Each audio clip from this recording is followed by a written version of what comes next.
नमस्कार साथियों, YouTube channel Sanjay Jha speaks में आपका फिर स्वागत है। मैं संजय झा आज आपको भारत को कभी सोने की चिड़िया कहते थे, क्यों कहते थे ये मैं आपको पिछली कड़ी में बता चुका हूँ। और आज मैं आपको ये बताऊँगा कि भारत की जो पोजीशन थी सोने की चिड़िया कहलाने वाली पोजीशन, भारत जो कभी देश दुनिया का सबसे अमीर देश हुआ करता था, कैसे धीरे धीरे गरीब होता गया।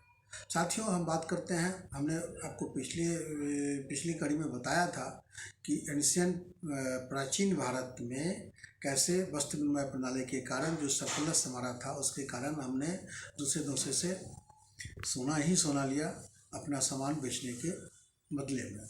हमें उनकी किसी चीज़ की ज़रूरत नहीं थी। ये क्रम इन प्राचीन भारत में नहीं, मध्यकालीन भारत में भी चलता रहा, यानी सल्तनत काल में भी और मुगल काल में भी यही चलता रहा, यही स्थिति रही। हमेशा हमारा घरेलू उद्योग, हमारी दस्तकारी, हमारे स्मॉल स्केल इंडस्ट्रीज इस स्थिति में रहे।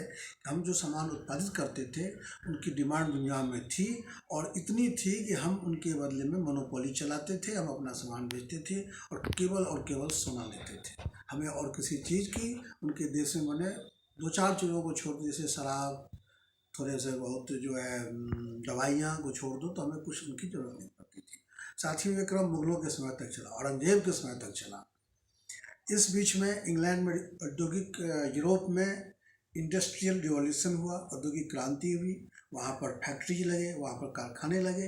लेकिन उन कारखानों में जो प्रोडक्शन हुआ उनकी गुणवत्ता, उनकी क्वालिटी उतनी अच्छी नहीं थी और वो अपने सामान को सप्लाई हमारे देश में नहीं कर सके, यानी हमारा देश फिर भी दस्तकारी के बल पे ही आगे रहा। दोस्तों, जब अंग्रेज़ों का भारत पे पूरा कब्जा हो गया, 1757 में उनको पलासी की लड़ाई के बाद उनको बंगाल मिला था और 1857 में जब सिपाही विद्रोह हुआ और पहला, जिसको हम स्वाधीनता संग्राम कहते हैं, जब अंग्रेज़ों की जीत हुई तो उसने पूरे भारत पे कब्जा कर लिया। और उससे पहले जो भी भारत में आए थे यूरोपियन देश के लोग, जैसे पुर्तगालियों को, फ्रेंच को, डेनमार्क के लोगों को, सबको अंग्रेज़ों ने भगा दिया। अंग्रेज जब भारत पे प्रभुत्व का स्थापित कर लिया तब उसने इंग्लैंड में बने सामान को भारत में बेचना चाहा, लेकिन वो संभव नहीं हो पाया क्योंकि उनकी क्वालिटी इतनी ख़राब थी कि हमारे यहाँ जो हाथ से बनी चीज़ें होती थी वो उनसे बेहतर होता था और हम उनको ही खरीदते थे। हम क्या, अंग्रेज लोग भी उसी को खरीदते थे। तो अंग्रेजों ने सोचा कि इससे तो हमारा काम नहीं चलेगा। तब उन्होंने दूसरा फंडा अपनाया। उन्होंने क्या करा, यहाँ के स्मॉल स्केल इंडस्ट्रीज, यहाँ के घरेलू उद्योग, यहाँ की दस्तकारी को ख़त्म करना चाहा और इसके लिए उन्होंने बंगाल से शुरुआत की, बंगाल और बिहार से। उस समय बंगाल और बिहार दस्तकारी में अव्वल हुआ करता था, यानी वहाँ जो कपड़े बनते थे, मलमल के कपड़े, रेशमी कपड़े, उसकी दुनिया में उसका कोई मुकाबला नहीं था। तो उन्होंने क्या किया, अंग्रेज़ों ने पहले तो उनको लोन दिया, तुम लोन लो और लोन के बदले में कपड़े बनाओ। और उनकी शर्तें ऐसी थी कि वो लोन किसान चुका नहीं पाया, उनका प्रोटेक्शन उन्होंने खरीदा नहीं और किसान कर्जदार हो गए और बदले में उन दस्तकारों, किसानों के और उन दस्तकारों के अंगूठे काट लिए गए। जो अच्छे कपड़े बनाने वाले जो दस्तकार थे, कहा जाता है कि अंग्रेज़ों ने लोन दे करके पहले उनको अपना कर्जदार बनाया, बाद में अपनी शर्तों में उलझा करके उनको ऐसा परेशान किया कि उनके पास इतनी ताकत नहीं रही, उनकी औकात नहीं रही कि अपना कर्ज चुका सके, उनके अंगूठे काट लिए गए। इस तरह से दस्तकारी को ख़त्म किया। इसी तरह से उन्होंने जो है बाकी चीज़ों को, स्मॉल स्केल इंडस्ट्रीज को ख़त्म किया। इस तरह उन्होंने घरेलू उद्योग को ख़त्म किया क्योंकि उनकी हुकूमत थी, वो जो चाहते थे करते थे, उनकी बात चलती थी। अगर बात से नहीं मानते थे तो वो दंडित करते थे।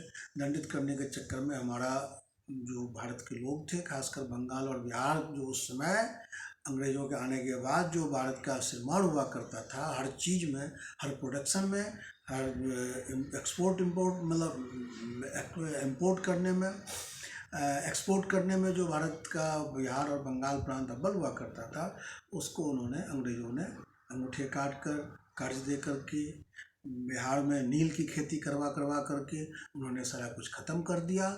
और स्थिति ये हो गई कि जो हर चीज़ हम भारत से बाहर भेजते थे, कपड़े, श्रृंगार प्रसाधन, मसाले, विभिन्न तरह की चीज़ें, वो ऐसा हुआ कि हमारा सब कुछ ख़त्म हो गया और हम बाहर से मंगाने लगे।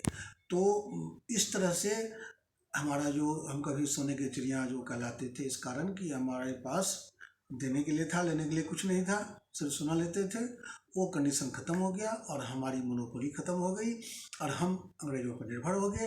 अंग्रेज़ अपने देश में यूरोप में बने सामान को भारत में बढ़ता गया और बढ़ते गए और यहाँ को उन्होंने इसको गोदाम बना दिया अपने सामान को बेचने के लिए। इस तरह से हमारी मोनोपोली ख़त्म हो गई। अंग्रेज़ों ने हमें इस तरह से कर दिया कि हम सोने की चिड़िया तो छोड़ो, हम इतना गरीब हो गए कि एक समय था आज़ादी के समय हम विकास के मामले में दुनिया के सबसे निचले क्रम में थे। ये है। नमस्कार दोस्तों, नमस्कार। अगर ये आपको अच्छा लगा हो तो हमारे चैनल को सब्सक्राइब कीजिए, लाइक कीजिए और शेयर कीजिए।